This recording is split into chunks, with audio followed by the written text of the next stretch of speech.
Hello there. I hope everybody is very well.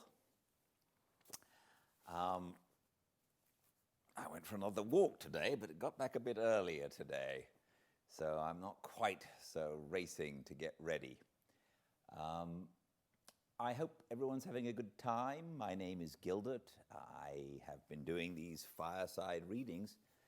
Well, that's right, I was going to check out and see exactly how many days I've done, because pretty soon I reckon we'll be on day 100.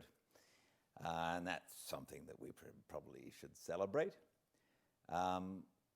We've done a lot of books, and I also put, if you're interested, a short story up yesterday and a kid's book, so check those out if you'd like at the YouTube channel Fireside Reading. But more importantly, we are in the middle of the awakening. Edna is spreading her wings. Seems like she's sort of trailing after memories of Robert, who she can't stop thinking about. She's rebelling in almost like a slightly childish way from her husband, and he is concerned about her. So, welcome to a fireside reading of The Awakening, chapter 22. One morning, on his way into town, Mr. Pontellier stopped at the house of his old friend and family physician, Dr. Mandelet. The doctor was a semi-retired physician, resting, as the saying is, upon his laurels. He bore a reputation for wisdom rather than skill, leaving the active practice of medicine to his assistants and younger contemporaries, and was much sought for in matters of consultation. A few families, united to him by bonds of friendship, he still attended when they required the services of a physician. The Pontelliers were among them. Mr. Pontellier found the doctor reading at the open window of his study. His house stood rather far back from the street in the center of a delightful garden, so that it was quiet and peaceful at the old gentleman's study window. He was a great reader. He stared up disapprovingly over his eyeglasses as Mr. Pontellier entered, wondering who had the temerity to disturb him at that hour of the morning. "Ah, Pontellier, not sick, I hope. Come and have a seat. What news do you bring this morning?" He was quite portly, with a profusion of gray hair and small blue eyes, which age had robbed of much of their brightness, but none of their penetration. "Oh, I'm never sick, doctor. You know that I come of tough fiber, of that old Creole race of Pontellier that dry up and finally blow away. I came to consult, no, not precisely to consult, to talk to you about Edna. I don't know what ails her." "Madame Pontellier not well?" marveled the doctor. "Why, I saw her, I think it was a week ago, walking along Canal Street, the picture of health, it seemed to me." Yes, she seems quite well," said Mr. Pontellier, leaning forward and whirling his stick between his two hands. "But she doesn't act well. She's odd. She's not like herself. I can't make her out, and I thought perhaps you'd help me." "How does she act?" inquired the doctor. "Well, it isn't easy to explain," said Mr. Pontellier, throwing himself back in his chair. "She lets the housekeeping go to the dickens." Well, women are not all alike, my dear Pontellier. We've got to consider—" "I know that. I told you I couldn't explain. Her whole attitude toward me and everybody and everything has changed. You know I have a quick temper, but I don't want to quarrel or be rude to a woman, especially my wife. Yet I'm driven to it and feel like 10,000 devils after I've made a fool of myself. She's making it devilishly uncomfortable for me, he went on nervously. She's got some sort of notion in her head concerning the eternal rights of women. And you understand. We meet in the morning at the breakfast table. The old gentleman lifted his shaggy eyebrows, protruded his thick nether lip, and tapped the arms of his chair with his cushioned fingertips. What have you been doing to her, Pontellier? Doing? Nothing. Parbleu! Has she, asked the doctor with a smile, has she been associating of late with a circle of pseudo-intellectual women, super-spiritual, superior beings? My wife has been telling me about them. That's the trouble, broke in Mr. Pontellier. She hasn't been associating with anyone. She has abandoned her Tuesdays at home, has thrown over all her acquaintances, and goes tramping about by herself, moping in the streetcars, getting in after dark. I tell you, she's peculiar. I don't like it. I feel a little worried about it. This was a new aspect for the doctor. Nothing hereditary? He asked seriously. Nothing peculiar about her family antecedents, is there? Oh, no, indeed. She comes of sound old Presbyterian Kentucky stock. The old gentleman, her father, I have heard, used to atone for his weekday sins with his Sunday devotions. I know for a fact that his racehorses literally ran away with the prettiest bit of Kentucky farming land I ever laid eyes upon. Margaret, you know Margaret, she has all the Presbyterianism undiluted. And the youngest is something of a vixen. By the way, she gets married in a couple of weeks from now. Send your wife up to the wedding, exclaimed the doctor, foreseeing a happy solution. Let her stay among her own people for a while. It will do her good. That's what I was wanting to do. She won't go to the marriage. She says a wedding is one of the most lamentable spectacles on earth. Nice thing for a woman to say to her husband, exclaimed Mr. Pontellier, fuming anew at the recollection. Pontellier, said the doctor after a moment's reflection, let your wife alone for a while. Don't bother her and don't let her bother you. Woman, my dear friend, is a very peculiar and delicate organism. A sensitive and highly organized woman, such as I know Mrs. Pontellier to be, is especially peculiar. It would require an inspired psychologist to deal successfully with them, and when ordinary fellows like you and me attempt to cope with their idiosyncrasies, the result is bungling. Most women are moody and whimsical. This is some passing whim of your wife, due to some cause or causes which you and I needn't try to fathom. But it will pass happily over, especially if you let her alone. Send her around to see me. Oh, I couldn't do that. There's no reason to do that, objected Mr. Pontellier. Then I'll go around and see her, said the doctor. I'll drop in to dinner some evening en bon ami. Do, by all means, urged Mr. Pontellier. What evening will you come? Say Thursday? Will you come Thursday? He asked, rising to take his leave. Very well, Thursday. My wife may possibly have some engagement for me Thursday. In case she has, I shall let you know. Otherwise, you may expect me. Mr. Pontellier turned before leaving to say, I am going to New York on business very soon. I have a big scheme on hand and want to be on the field, proper to pull the ropes and handle the ribbons. We'll let you in on the inside if you say so, Doctor, he laughed. No, I thank you, my dear sir, returned the doctor.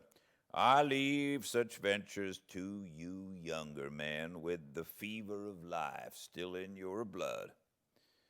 What I wanted to say, continued Mr. Pontellier with his hand on the knob, I may have to be absent a good while. Would you advise me to take Edna along? By all means, if she wishes to go. If not, leave her here. Don't contradict her. The mood will pass, I assure you. It may take a month, 2, 3 months, possibly longer, but it will pass. Have patience.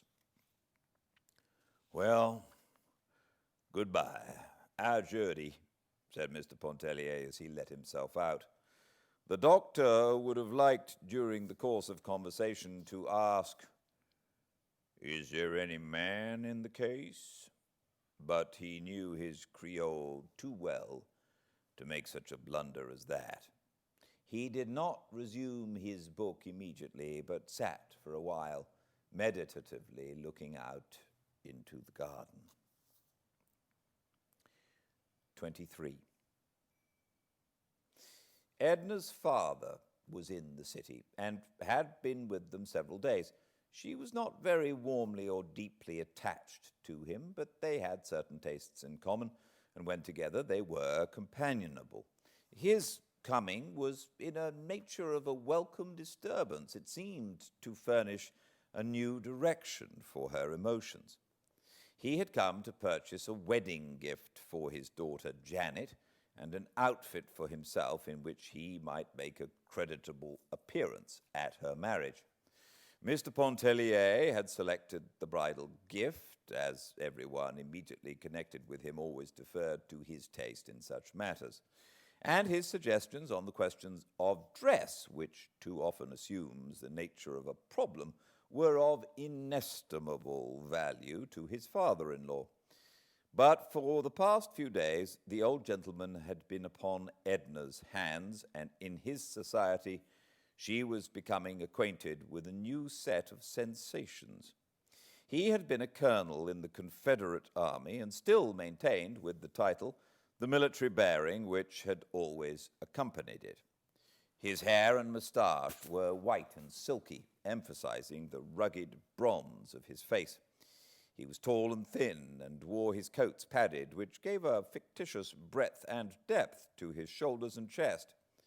Edna and her father looked very distinguished together, and excited a good deal of notice during their perambulations. Upon his arrival, she began by introducing him to her atelier and making a sketch of him. He took the whole matter very seriously. If her talent had been tenfold greater than it was, it would not have surprised him, convinced as he was that he had bequeathed to her of all his daughters the germs of a masterful capability which only depended upon their own efforts to be directed toward successful achievement. Before her pencil he sat rigid and unflinching, as he had faced the cannon's mouth in days gone by. He resented the intrusion of the children, who gaped with wondering eyes at him, sitting so stiff up there in their mother's bright atelier. When they drew near, he motioned them away with an expressive action of the foot, loath to disturb the fixed lines of his countenance, his arms, or his rigid shoulders. Edna, anxious to entertain him, invited Mademoiselle Reisz to meet him, having promised him a treat in her piano playing. But Mademoiselle declined the invitation. Together they attended a soirée musicale at the Ratignolles. Monsieur and Madame Ratignolles made much of the colonel, installing him as the guest of honor and engaging him at once to dine with them the following Sunday, or any day which he might select. Madame coquetted with him in the most captivating and naive manner, with eyes, gestures, and a profusion of compliments, till the colonel's old head felt 30 years younger on his padded shoulders. Edna marveled, not comprehending. She herself was almost devoid of coquetry. There were one or two men whom she observed at the soirée musicale, but she would never have felt moved to any kittenish display to attract their notice, to any feline or feminine wiles to express herself toward them. Their personality attracted her in an agreeable way. Her fancy selected them, and she was glad when a lull in the music gave them an opportunity to meet her and talk with her. Often on the street the glance of her strange eyes had lingered in her memory, and sometimes had disturbed her. Mr. Pontellier did not attend these soirées musicales. He considered them bourgeois, and found more diversion at the club. To Madame Ratignolles, he said the music dispensed at her soirées was too heavy, too far beyond his untrained comprehension. His excuse flattered her, but she disapproved of Mr. Pontellier's club, and she was frank enough to tell Edna so. "It's a pity Mr. Pontellier doesn't stay home more in the evenings. I think you would be more, well, if you don't mind my saying it, more united if he did." "Oh, dear, no," said Edna, with a blank look in her eyes. "What should I do if he stayed home? We wouldn't have anything to say to each other." She had not much of anything to say to her father, for that matter, but he did not antagonize her. She discovered that he interested her, though she realized that he might not interest her long, and for the time being in her life she felt as if she were thoroughly acquainted with him. He kept her busy, serving him and ministering to his wants. It amused her to do so. She would not permit a servant or one of the children to do anything for him, which she might do herself. Her husband noticed and thought it was the expression of a deep filial attachment, which he had never suspected. The colonel drank numerous toddies during the course of the day, which left him, however, imperturbed. He was an expert at concocting strong drinks. He had even invented some to which he had given fantastic names, and for whose manufacture he required diverse ingredients that it devolved upon Edna to procure for him. When Dr. Mandelet dined with the Pontellier on Thursday, he could discern in Mrs. Pontellier no trace of that morbid condition which her husband had reported to him. She was excited and, in a manner, radiant. She and her father had been to the race course, and their thoughts, when they seated themselves at table, were still occupied with the events of the afternoon, and their talk was still of the track. The doctor had not kept pace with turf affairs. He had certain recollections of racing in what he called the good old times, when the Lecomte stables flourished, and he drew upon this fund of memories so that he might not be left out and seem wholly devoid of the modern spirit. But he failed to impose upon the colonel, and was even far from impressing him with his trumped-up knowledge of bygone days. Edna had staked her father on the last venture with the most gratifying results to both of them.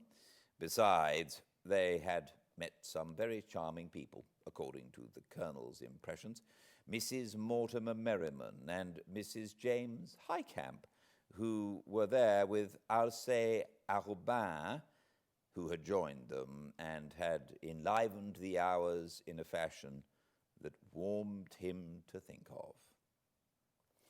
Mr. Pontellier himself had no particular leaning toward horse racing, and was even rather inclined to discourage it as a pastime, especially when he considered the fate of that bluegrass farm in Kentucky.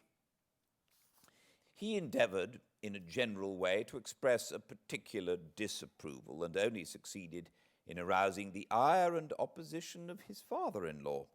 A pretty dispute followed, in which Edna warmly espoused her father's cause, and the doctor remained neutral. He observed his hostess attentively from under his shaggy brows, and noted a subtle change which had transformed her from the listless woman he had known into a being who, for the moment, seemed palpitant with the forces of life. Her speech was warm and energetic. There was no repression in her glance or gesture. She reminded him of some beautiful, sleek animal waking up in the sun. The dinner was excellent. The claret was warm and the champagne was cold, and under their beneficent influence, the threatened unpleasantness melted and vanished with the fumes of the wine. Mr. Pontellier warmed up and grew reminiscent. He told some amusing plantation experiences, recollections of old Iberville, and his youth when he hunted possum in company with some friendly darky, thrashed the pecan trees, shot the grosbeck, and roamed the woods and fields in mischievous idleness. The colonel, with little sense of humor and of the fitness of things, related a somber episode of those dark and bitter days in which he had acted a conspicuous part and always formed a central figure. Nor was the doctor happier in his selection when he told the old, ever new and curious story of the waning of a woman's love, seeking strange new channels, only to return to its legitimate source after days of fierce unrest. It was one of the many little human documents which had been unfolded to him during his long career as a physician. The story did not seem especially to impress Edna. She had one of her own to tell of a woman who paddled away with her lover one night in a pirogue and never came back. They were lost amid the Baratarian Islands, and no one ever heard of them or found trace of them from that day to this. It was a pure invention. She said that Madame Antoine had related it to her. That also was an invention. Perhaps it was a dream she had had, but every glowing word seemed real to those who listened. They could feel the hot breath of the southern night. They could hear the long sweep of the pirogue through the glistening moonlit water, the beating of birds' wings rising startled from among the reeds in the salt water pools. They could see the faces of lovers, pale, close together, wrapped in oblivious forgetfulness, drifting into the unknown. The champagne was cold, and its subtle fumes played fantastic tricks with Edna's memory that night. Outside, away from the glow of the fire and the soft lamplight, the night was chill and murky. The doctor doubled his old-fashioned cloak across his breast as he strode home through the darkness. He knew his fellow creatures better than most men, knew that inner life which so seldom unfolds itself to unanointed eyes. He was sorry he had accepted Pontellier's invitation. He was growing old and beginning to need rest and an unperturbed spirit. He did not want the secrets of others' lives thrust upon him. "I hope it isn't Arobin," he muttered to himself as he walked. "I hope to heaven it isn't Alcée Arobin." 24. Edna and her father had a warm and almost violent dispute upon the subject of her refusal to attend her sister's wedding. Mr. Pontellier declined to interfere, to interpose either his influence or his authority. He was following Dr. Mandelet's advice and letting her do as she liked. The colonel reproached his daughter for her lack of filial kindness and respect, her want of sisterly affection and womanly consideration. His arguments were labored and unconvincing. He doubted if Janet would accept any excuse, forgetting that Edna had offered none. He doubted if Janet would ever speak to her again, and he was sure Margaret would not. Edna was glad to be rid of her father when he finally took himself off with his wedding garments and his bridal gifts, with his padded shoulders, his Bible reading, his toddies and ponderous oaths.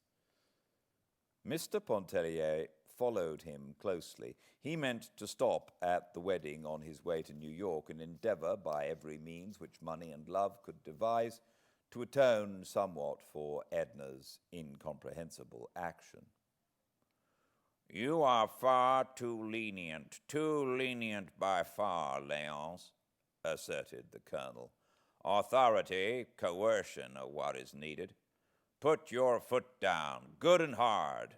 The only way to manage a wife, take my word for it." The colonel was perhaps unaware that he had coerced his own wife into her grave.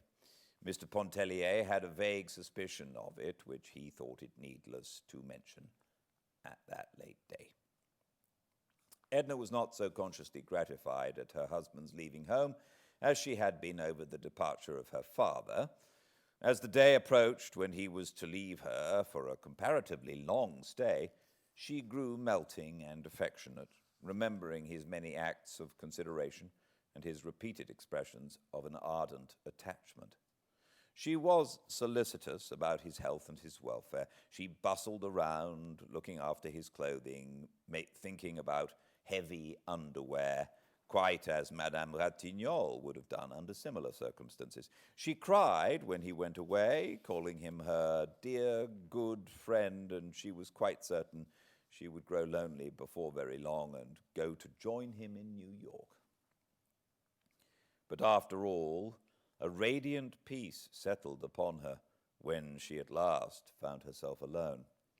Even the children were gone. Old Madame Pontellier had come herself and carried them off to Iberville with their nurse. The old Madame did not venture to say that she was afraid they would be neglected during Léonce's absence. She hardly ventured to think so. She was hungry for them, even a little fierce in her attachment. She did not want them to be wholly children of the pavement, she always said when begging to have them for a space. She wished them to know the country, with its streams, its fields, its woods, its freedom, so delicious to the young. She wished them to taste something of the life their father had lived and known and loved when he too was a little child. When Edna was at home, she breathed a big, genuine sigh of relief. A feeling that was unfamiliar but very delicious came over her. She walked all through the house from one room to another, as if inspecting it for the first time. She tried the various chairs and lounges as if she had never sat and reclined upon them before, and she perambulated around the outside of the house, investigating, looking to see if windows and shutters were secure and in order. The flowers were like new acquaintances. She approached them in a familiar spirit and made herself at home among them. The garden walks were damp, and Edna called to the maid to bring out her rubber sandals. And there she stayed and stooped, digging around the plants, trimming, picking dead, dry leaves. The children's little dog came out, interfering, getting in her way. She scolded him, laughed at him, played with him. The garden smelled so good and looked so pretty in the afternoon sunlight. Edna plucked all the bright flowers she could find and went into the house with them, she and the little dog. Even the kitchen assumed a sudden interesting character which she had never before perceived. She went in to give directions to the cook, to say that the butcher would have to bring much less meat, and that they would require only half their usual quantity of bread, of milk, and groceries, she told the cook that she herself would be greatly occupied during Mr. Pontellier's absence, and she begged her to take all thought and responsibility of the larder upon her own shoulders. That night, Edna dined alone. The candelabra, with a few candles in the center of the table, gave all the light she needed. Outside the circle of light in which she sat, the large dining room looked solemn and shadowy. The cook placed upon her metal served a delicious repast, a luscious tenderloin broiled à point. The wine tasted good. The marron glacé seemed to be just what she wanted. It was so pleasant, too, to dine in a comfortable peignoir. She thought a little sentimentally about Léonce and the children and wondered what they were doing.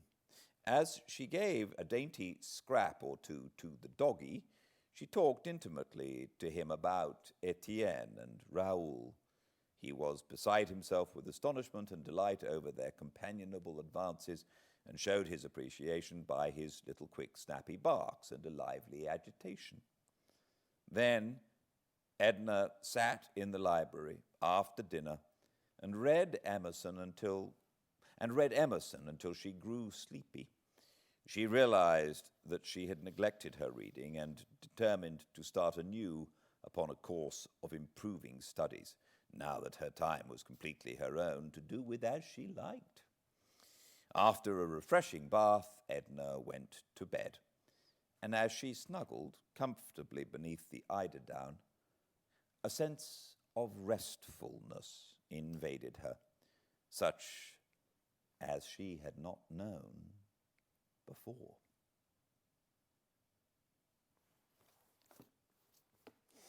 Thank you all for joining me, and I very much look forward to seeing you tomorrow, same time and place, 5 Pacific, at Fireside Reading.